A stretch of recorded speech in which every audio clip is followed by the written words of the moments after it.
And it was a fairly well-to-do neighborhood, and they just couldn't figure out how 4 fucking hippies were living in a mansion, you know. But what it was is this woman died, and she left the estate, 15 acres there, just off Old Dominion, and the road. And she left it to her daughter, who was living in Paris, France, and just freaking hated her neighbors. So when she inherited this mansion, she said, "I'm not coming back, but I'd love to rent it to you guys." There was one girl too, Robin. She was this crazy artist who was great. And so there we were. One night I come home.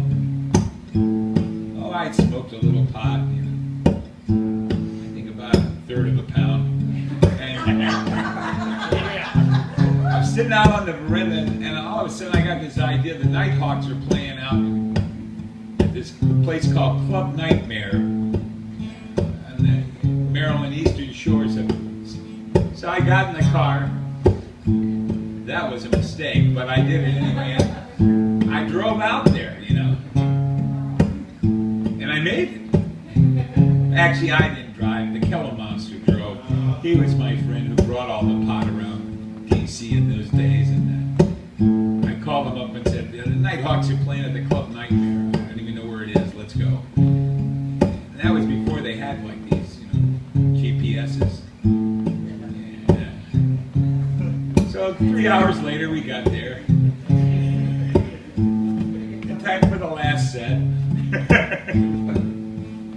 But I met this woman, and she wanted a party, and I was so stoned I slept on her couch all night long, you know. She said, "God, this is Catfish Hodge, forget it." But when she took me to eat at her grandmother's house. Actually, it was the woman that took care of her grandmother. Her name was Miss Clara. She was this wonderful black woman, and, you know, me and Kelma would eat anywhere after sleeping off a park bench like that. And I was so moved by Miss Clara and her cooking that when I got back to that mansion in McLean, Virginia, I sat down with 4 pots of coffee, had to get back to normal, and then and wrote this song right instantly, and went into the studio like about 3 or 4 weeks later and recorded it. It was a long time ago, and it rings true. It's called Miss Clara's Cooking. And then I re-recorded it with the Blues Busters, the band I have with Paul Guerrero from Little Feat, and Freebo, and Larry Zack, and Mr. T. Lavin. That was good.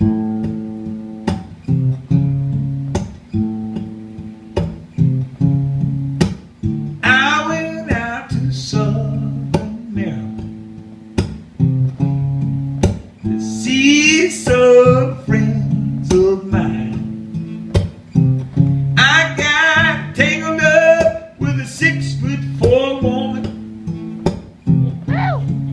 and ended up spending the night. Now I've been head of beer for that long-legged woman I never ever would have met. One of the finest cooks that ever did grease a hot iron skillet. I love Miss Clara's cooking. You know it tastes so fine.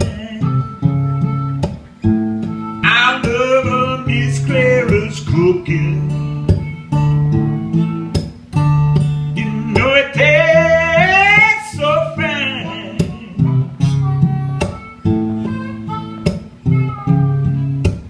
What's that smell I smell in the kitchen? You keep your hands off that table, you nasty old catfish. Have yourselves a beer. The kitchen's almost clear. Sit down and finish a batch of ale, a batch of Miss Clara's cooking.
got one more verse, and I'm gonna sing it to you just the way I said it at that kitchen table that Sunday afternoon. Pass the mashed potatoes, pass the pickled beets, pass the cornbread, pass the chicken, pass every goddamn thing to me.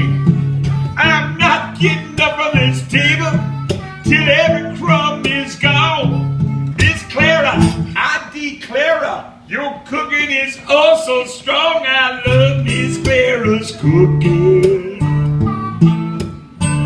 You know it tastes so fine. I love Miss Clara's cooking.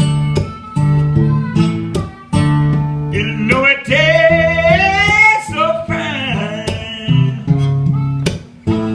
I love Miss Clara's cooking. You know it tastes so fine. I love Miss Clara's cooking. You know it tastes so fine. You know it tastes so fine. You know it tastes so don't you know it tastes so fine. So fine. You know it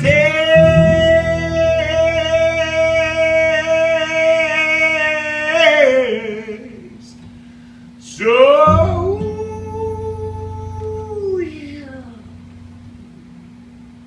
fine. Pass me a couple of them chicken legs, Miss Clara, and a biscuit.